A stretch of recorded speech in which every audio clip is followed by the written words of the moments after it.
Hello everybody, welcome back to the workshop. So today I'm going to give you a very quick little talk about safety in the shop and why it's important. So here just recently I was working on finishing up this little calla lily. If you guys can't see it there, I'll bring it up a little closer. This little calla lily sculpture here. I got it clamped up in the vise and I was wire willing it. Now I was wire willing this by hand using a cup wheel on a angle grinder.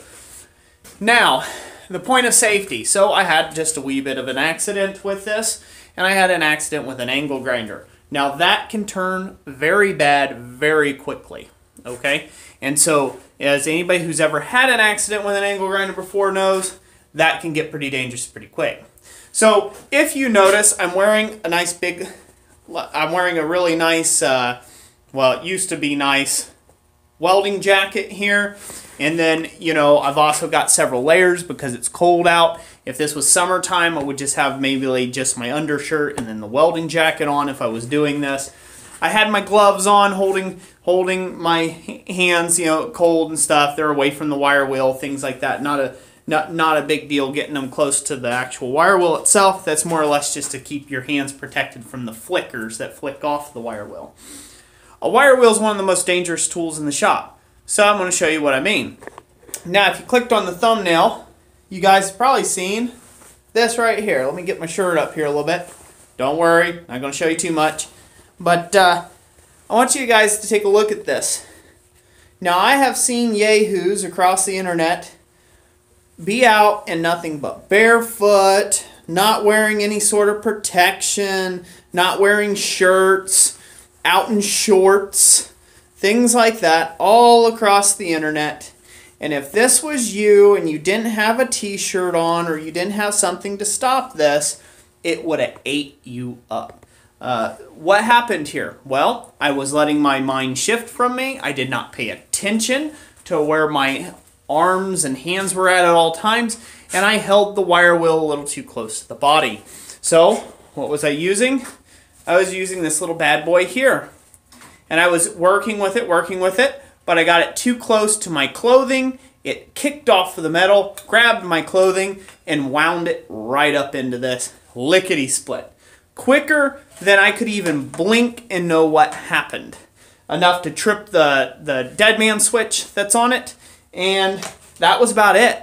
It was about that quick. So it was enough that it didn't just continue chewing up at me, but it was enough to snag up and really just ruin a perfectly good welding jacket now that I have to go back through. Luckily, the only thing I have is about like a punch. It felt like a punch to the gut. There's probably going to be a big bruise tomorrow morning. But what is my point here? My point is even if you're a professional, even if you think to yourself, oh, I got this, you don't.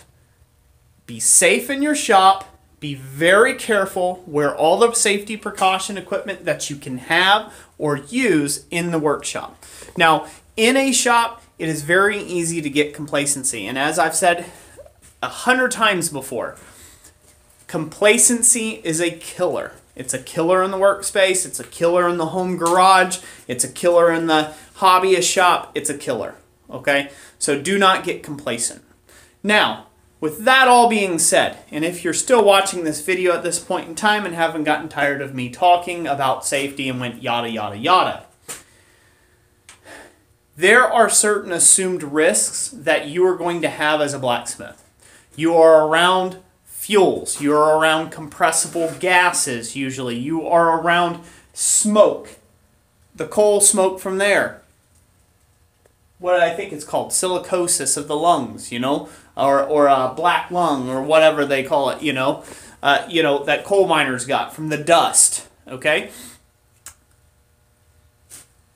You're in a shop. If you use coal, you're taking your chances there. So, you know, we all have to go one day, but it doesn't have to be today. So just think about that. Every time you go into your shop, think about what could I be doing to help improve my safety. Now, while I'm talking about this, I've been called out on it. Oh, it's a bunch. I've been called out on it a bunch.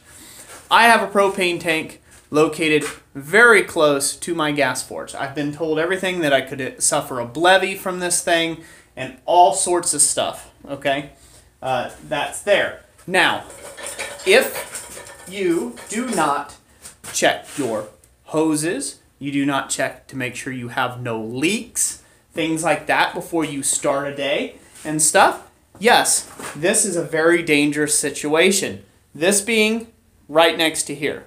So there really is no excuse for this, other than the fact that I do not want to take and set this out where I have no enclosure for it. I can't get to it. It's not handy for me to run this outside the shop right now. This back here, if you look at my hand, I just had this forge running, and I can put my hand nearly on it here. And, well, you know, my hands aren't a very good thing, but I'm not burning. It's not hot enough. It will never get hot enough to take and cause a problem with this tank sitting here. Beyond the point. Yes, I should get an extra 20, 30 foot of hose and run the tanks to the outside of the shop, and that is fully my intention this summer, is to take and do that. I need to get a little better propane systems in here and get some stuff a little easier. In fact, I just got my porch cleaned off on that side of the shop, and I'm thinking about just, you know, making a spot, a dedicated spot for my propane cylinders to sit. So this way I kind of have one regulator sitting out there, and I can just kind of hook up multiple pieces inside the shop and run braided cable, braided hose. So much better. But an associated risk of blacksmithing. You say, well, that one's avoidable. Yes, it is. But what about oxygen propane cylinders or oxygen acetylene cylinders? They sit right next side one another. They're right around heat and flame. They're right around all my welding sparks. Anything from the plasma cutters, things like that, they're there. They're not going to blow up. They've been designed not to. And under the rare occasion that one of these would, and I mean it has a very, very low chance, once again not making excuses for this, but most oftentimes or not, it is of this right here. Your gauges or your hoses or right at the torch fittings itself is where you're going to have problems with fire and things of that nature. And so that's something to keep in mind. It's an associated risk. If you're scared of compressed gases, don't have them in your shop. If you're not educated in how to run a torch properly, do not have it in your shop. If you're not educated in how to have an argon bottle, once again, that's compressed gas. It's inert, so it's not going to blow up, but it's still a compressed gas. It could still hurt you. You could still run too high pressures. Things could still spring leaks. If you're not comfortable with it, don't have it in your shop. Okay?